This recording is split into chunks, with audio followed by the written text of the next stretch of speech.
Lucifer വീണു. ഒറ്റയാൻ ആഗോള collection റെക്കോർഡുകൾ തിരുത്തുന്നു. തുടരും നേടിയത് ലൂസിഫറെ വീഴ്ത്തി. ഷൺമുഖന്റെ കുതിപ്പ്. മോഹൻലാൽ നായകനായി വന്നതാണ് തുടരും. തരുൺ മൂർത്തിയാണ് സംവിധാനം നിർവഹിച്ചിരിക്കുന്നത്.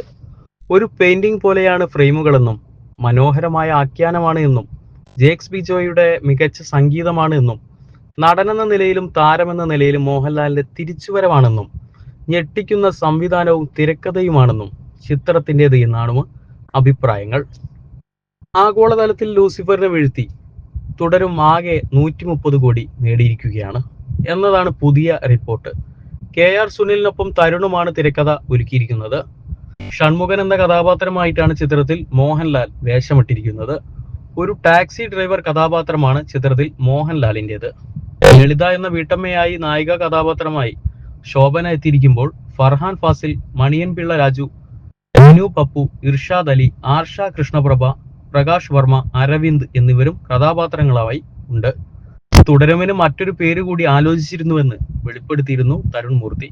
വിന്റേജ് എന്ന പേരായിരുന്നു മോഹൻലാൽ ചിത്രത്തിനായി ആലോചിച്ചിരുന്നത് എന്ന് തരുൺ മൂർത്തി വെളിപ്പെടുത്തുന്നു. സിനിമയുമായി ചേർന്ന് നിൽക്കുന്ന പേരാണ് തുടരും. എന്ത് പ്രശ്നങ്ങൾ സംഭവിച്ചാലും ഒരാളുടെ ജീവിതം തുടരും എന്ന ഫോർമാറ്റിലാണ് തുടരും എന്ന പേര് നൽകിയത്. അവസാന ഷെഡ്യൂൾ ആയപ്പോൾ വിന്റേജ് എന്നൊരു സജഷൻസ് ഉണ്ടായി. എന്നാൽ മോഹൻലാൽ വിന്റേജിലേക്ക് തിരിച്ചു വരുന്നു എന്ന് നമ്മൾ പറയുന്നത് പോലെയാകും. വിന്റേജ് മോഹൻലാലിനെ തിരിച്ചു കൊണ്ടുവരാനല്ല സിനിമ.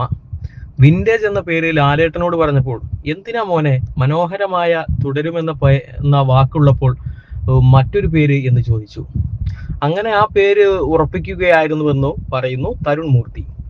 വൻ തുകയ്ക്കാണ് ഹോട്ട്സ്റ്റാർ ചിത്രത്തിന്റെ OTT റൈറ്റ്സ് നേടിയിരിക്കുന്നത് എന്നുമാണ് റിപ്പോർട്ട്. തുടരുമിലെ പ്രമേയത്തിലെ ഒരു രംഗത്തെക്കുറിച്ചും വലിയ കൗതുകമായിരുന്നു മോഹൻലാലിന് എന്ന് സംവിധായകൻ തരുൺ മൂർത്തി വ്യക്തമാക്കിയിരുന്നു. കഥ കേട്ടപ്പോൾ ആവേശഭരിതനായെന്നാണ് മോഹൻലാൽ പറഞ്ഞത് എന്നും ചർച്ചയായി മാറിയ തുടരും സംവിധായകൻ തരുൺ മൂർത്തി വെളിപ്പെടുത്തി.